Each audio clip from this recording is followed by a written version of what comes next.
15th August 1947. The British leave India after 300 years. The Indian subcontinent is divided.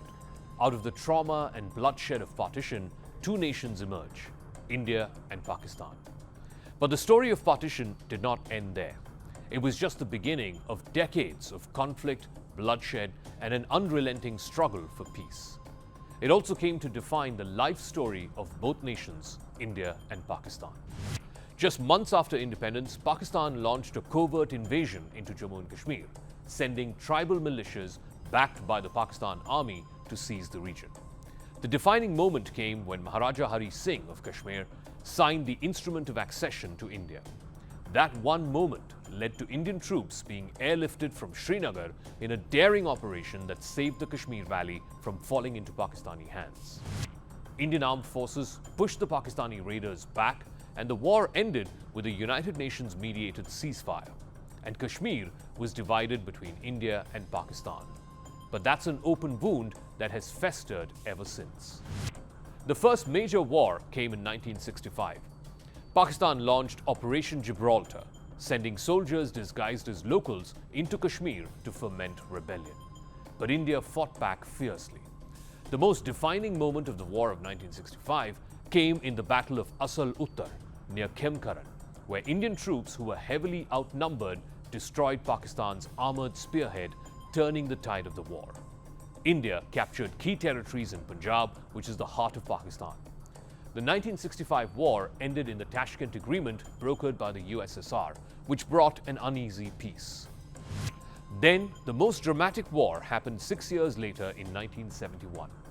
In East Pakistan, which later became modern-day Bangladesh, mass atrocities by the Pakistani army led to a refugee crisis which spilled over into India. When Pakistan launched preemptive airstrikes on Indian air bases, India then formally entered the war. Then Prime Minister Indira Gandhi authorized Operation Cactus Lily, which ordered the Indian Army, in tandem with the Mukti Bahini guerrilla army of Bangladesh, to liberate the then East Pakistan. 2 weeks later, on the 16th of December 1971, in Dhaka, Pakistan's General A.A.K. Niazi surrendered to the Indian Army's Lieutenant General Jagjit Singh Arora, along with 93,000 troops. That is the largest military surrender since World War II. India's military campaign was swift and decisive. Bangladesh was born. For India, it was a strategic and moral victory, reshaping South Asia forever.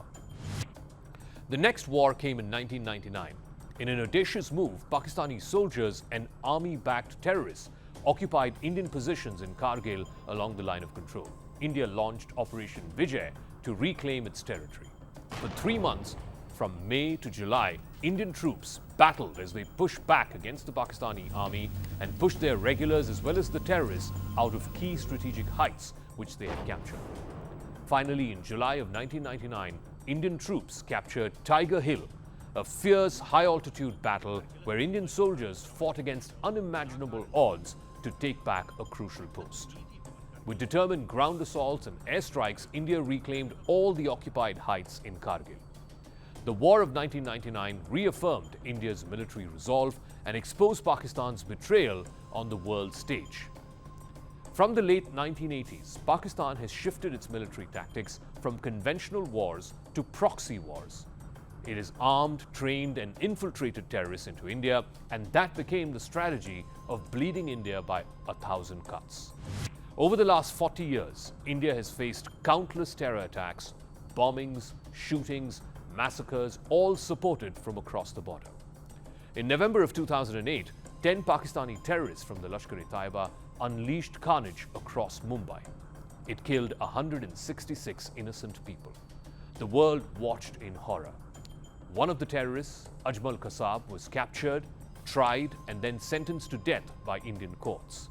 Despite the public outrage, India under the then UPA government chose strategic restraint.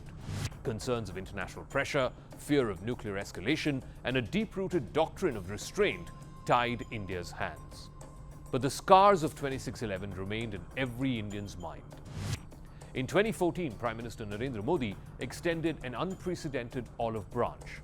He invited all the SAARC leaders, including then Prime Minister of Pakistan, Nawaz Sharif, to his swearing-in ceremony. the hope of peace between Delhi and Islamabad once again flickered. In December 2015, Prime Minister Modi made a surprise visit to Lahore, breaking protocol to meet with Nawaz Sharif. But merely days later, terrorists attacked the Pathankot airbase. It was a brutal reminder that dialogue with Pakistan was just a mirage. After Pakistani-backed terrorists attacked an army base in Uri, India struck back. In a bold move, Indian special forces crossed the line of control and destroyed terror launch pads inside Pakistan-occupied Kashmir. For the first time, India publicly claimed and demonstrated that these provocations will not go unanswered, and if need be, India wouldn't mind crossing the line of control. In February of 2019, a Pakistan-backed suicide bomber killed 40 CRPF personnel in Pulwama in Kashmir. It was one of the deadliest attacks on Indian forces.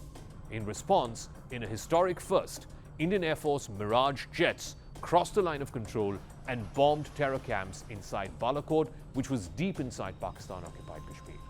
It marked a paradigm shift, signaling that India will no longer be shackled by the old rules of engagement. It gave rise to the moniker Ghar Mein Ghus Ke Mara. But the terror mayhem from Pakistan has not stopped. On the 22nd of April 2025, in Pahalgam in South Kashmir, 26 innocent civilians were targeted and killed. Yet another act of bloodshed fueled by Pakistan's policy of exporting terror. India now stands at a crucial juncture. It has to respond and respond with force.